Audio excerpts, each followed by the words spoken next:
কি নানানের সাথে ম্যাচিং জামা পরছাও? রাস্তা যাবা? তুমি বাড়ি যাও গিয়া? আম্মা আম্মা নানু বাড়ি থুয়ে যাও গা?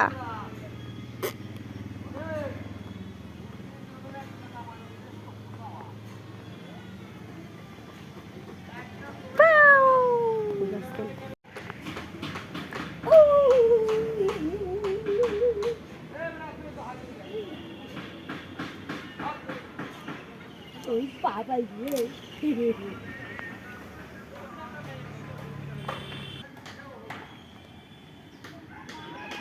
এই গল্প তো ছিল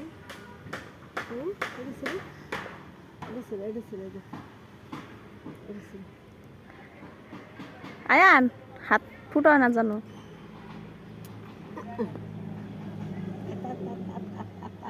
দুদিনের জন্য আসছিলাম বাবার বাড়িতে, তো আমাদের কাজটা হয়ে গেছে, এর জন্য আমরা এখন চলে যাইতেছি। আসসালামু আলাইকুম বন্ধুরা, আপনারা সকলেই কেমন আছেন? এই তো আমরা আলহামদুলিল্লাহ ভালো আছি। তো চলে যাইতেছি শ্বশুর বাড়িতে যাওয়ার জন্য রওনা দিছি। আমার হাজবেন্ড গতকালকে আসছে বিকালবেলা, তো এর পরের দিন আমরা চলে যাওয়ার জন্য রেডি হয়েছি। তো আমার খালামণি আমার বাচ্চারা নিয়ে হাঁটতেছে। আমাকে টাকা দাও, তুমি নানার সাথে থাকবা? দাও বাইসে যাও খাও।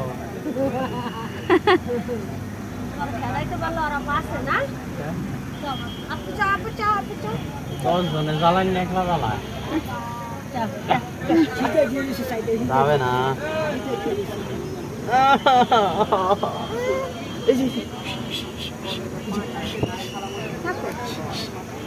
না না যাবে না, যাবে না, আবার যাবে না।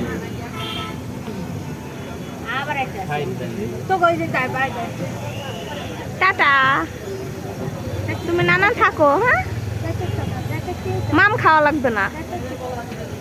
মাম খাবে না? ও যে ড্রাইভার কইছে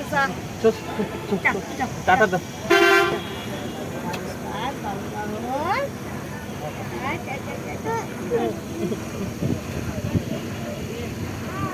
রাগ করছো? নানা হয়ে গেছে। জানলাতে দাও, জানলাতে দাও। আসলে আমাদের মেয়েদের জীবনটা এরকমই। তো বিয়ে হয়েছে, তো এখন শ্বশুরবাড়ি তো অবশ্যই থাকতেই হবে, কারণ বিয়ার আগে ছিল একরকম জীবন আর বিবাহের পরে হয়ে যায় মেয়েদের অন্যরকম একটা জীবন। তো সকলেই দোয়া করবেন যাতে সুস্থ সবলভাবে ঘর সংসার করতে পারি, বাচ্চা নিয়ে যাতে ভালো থাকি, সকলেই দোয়া করবেন। তো আমাদের গাড়ি ছাড়ছে, তো আমাদের গাড়ি প্রায় অর্ধেক পথ চলে আসছি। আমার অনেক বেশি মন খারাপ লাগতেছিল, কেন জানি অনেক দীর্ঘদিন 1 মাস পরে বাবার বাড়িতে আসছি, তাও 2 দিনের জন্য। তো আমার কাজটা হয়ে গেছে, এর জন্য আমি আবার রওনা দিছি। তো আসলে ভালো না লাগলেও কিছু করার নেই, এভাবে মেয়েদের জীবনে এটাই গন্তব্যস্থল, শ্বশুরবাড়ি মেয়েদের একটা মূল ঠিকানা। এটাই আসলে কি বলবো, মানে খুঁজে পাইতেছি না, ভাষায় আসতেছে না, মনটা এতটা খারাপ লাগতেছে। কারণ খালারে রাইখা ভাইরে রাইখা চলে আসলাম, যে জায়গা বড় হয়েছি, যে জায়গায় ছোট থেকে শৈশব থেকে এই পর্যন্ত বড় হয়েছিলাম, ওই জায়গাটার অনেক আসলে মিস করি। পরিবার পরিজন আত্মীয় স্বজন সবাইরে অনেক বেশি মিস করি। আমার শ্বশুরবাড়ি গাড়িতে প্রায় 1.5 ঘন্টা 2 ঘন্টার জার্নি, তেমন একটা দূর না, কিন্তু গাড়ি একটু 2 একবার চেঞ্জ করা লাগে, এটাই হলো বড় সমস্যা। তো আমি এখন ভাঙার কাছাকাছি চলে আসছি, এই তো কিছু সময়ের মধ্যে ভাঙা চলে আসবো। তো এই যে দেখুন ভাঙা চলে আসছি, তো ভাঙার এই মসজিদটা আসলে অন্যরকম একটা সুন্দর, এরকম সুন্দর দৃশ্য দেখতে কারই না ভালো লাগে। আসলে আমার মনে চায় যে আমি গাড়ি থেকে নাইমা মসজিদের সামনে যাই একটু দেখি, এত সুন্দর একটা মসজিদ। আল্লাহ আল্লাহু আকবার। তো আমাদের মসজিদটা দেখা হয়ে গেছে বাসে বসে, তো এরপরে গাড়িটা ছাড়তেছে। আর এই আশেপাশে গাড়িগুলো দেখা, লেবুনা দেখা অনেক বেশি মনটা ভালো হয়ে যাইতেছে। আর ভাঙার রাস্তায় আসলে আসলে আমার মন অনেক বেশি ভালো হয়ে যায়, কারণ আমি ভাঙারে অনেক বেশি পছন্দ করতাম।